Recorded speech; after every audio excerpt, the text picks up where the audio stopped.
आज मैं आपको बताता हूं सुप्रीम कोर्ट की एक ऐसी जजमेंट जिसका बड़ा अहम योगदान रहा हरियाणा में जो बीजेपी तीसरी बार चुनकर आई है। इसमें केस अगस्त 2024 में केस आता है state of Punjab versus Devendra Singh, जिसके ऊपर 7 जजेस की कॉन्स्टिट्यूशनल बेंच बैठती है और उसमें जो अपहेल्ड किया जाता है वो ये फैसला लिया जाता है कि स्टेट्स को आर्टिकल 15(4) और 16(4) के under educational and social backwardness के पैरामीटर्स के ऊपर वो अब शेड्यूल्ड कास्ट और शेड्यूल्ड ट्राइब इनके अंदर सब क्लासिफिकेशन आप कर सकते हैं फॉर रिजर्वेशन पर्पसेस।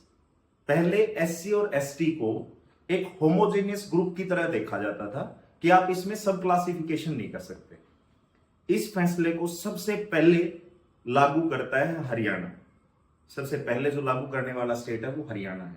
लेकिन हरियाणा में जब तक असेंबली के चुनाव नहीं हुए थे तब तक ना एज ए कैंपेन टूल की तरह इसको यूज किया गया। चुनाव में ये घोषणा कर दी गई कि हम 2 कैटेगरीज बनाएंगे, डीएससी एंड ओएससी। डीएससी मतलब डिप्राइव्ड शेड्यूल्ड कास्ट और ओएससी मतलब other scheduled caste. Supreme court ने जो पैरामीटर दिए थे वो दिए थे कि आप सब क्लासिफिकेशन कर सकते हो, लेकिन इसके 3 पैरामीटर आपको ये कंसीडर करने पड़ेंगे, जिसमें सबसे पहले था इंपिरिकल डाटा, दूसरा था रैशनल बेसिस और तीसरा था एक्सक्लूजन ऑफ क्रीमी लेयर, कि आपके पास प्रॉपर डाटा होना चाहिए जब आप सब क्लासिफिकेशन करते हो उसको कोरिलेट करने के लिए। दूसरा रैशनल बेसिस हो कि आप ऐसे ही रैंडमली कोई फैसला ना ले रहे हो। और तीसरा था एक्सक्लूजन ऑफ क्रीमी लेयर, कि आप रिजर्वेशन से जो डिप्राइव्ड शेड्यूल्ड कास्ट है आप उसको डायरेक्ट बेनिफिट देने की बात कर रहे हैं, तो उसके लिए जो उस कैटेगरी में भी क्रीमी लेयर है आप उसको रिमूव करेंगे। इस फैसले को कैंपेन टूल की तरह हरियाणा जो बीजेपी यूनिट है वो पूरे तरीके से इसका राग गाती है चुनाव के दौरान कि हम अगर सत्ता में आते हैं तो डीएससी को अलग से कोटा दे दिया जाएगा। एससी जो शेड्यूल्ड कास्ट है वो हरियाणा में लगभग 22% है। अब जो हरियाणा गवर्नमेंट की नोटिफिकेशन आई चुनाव के बाद नवंबर 2024 में, उसमें डीएससी और ओएससी में, अब डीएससी में 22% में से 11% जो लोग हैं, टोटल पॉपुलेशन का 22% शेड्यूल्ड कास्ट है हरियाणा का। शेड्यूल्ड कास्ट की पॉपुलेशन में 50% पॉपुलेशन चली जाती है डीएससी में और 50% पॉपुलेशन आ जाती है ओएससी में।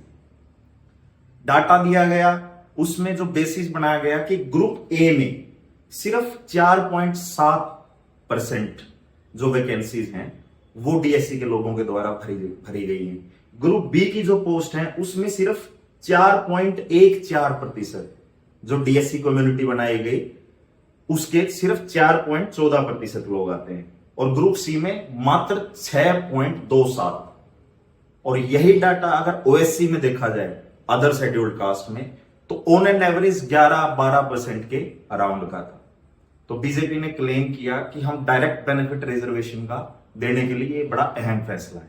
अब ये थी इस केस की टेक्निकलिटीज को एक पॉलिटिकल मूव की तरह यूज करके बीजेपी 8 की 8 सीटें जो शेड्यूल्ड कास्ट की रिजर्व सीटें थी 8 की 8 सीटें जीत गई हरियाणा में, जो पिछली बार सिर्फ 4 जीती थी। तो 4 सीटों का इजाफा हुआ और इसके अलावा जो डीएससी में धानक, वाल्मीकि, खटीक, इस तरह की कई जातियां डीएससी में डाली गई जिन्होंने पूरा भर भर के बीजेपी को वोट दिया। तो थ्रू आउट द स्टेट पूरे राज्य में इसका फर्क पड़ा सारी सीटों पे। लेकिन जो 8 सीटें हैं, 8 सीटों में है आपकी नीलोखेड़ी है, खरखोदा है और इसराना है, नरवाना है और ये है बावल है, भवानीखेड़ा है, पटौदी है और होडल है।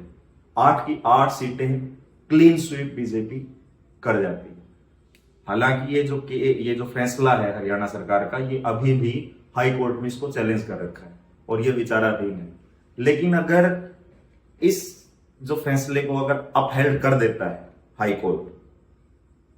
कोर्ट में अगर सरकार जीत जाती है, तो इसका पूरा नेशनल लेवल पे जो दलित पॉलिटिक्स है पूरी की पूरी रीशेप हो जाएगी।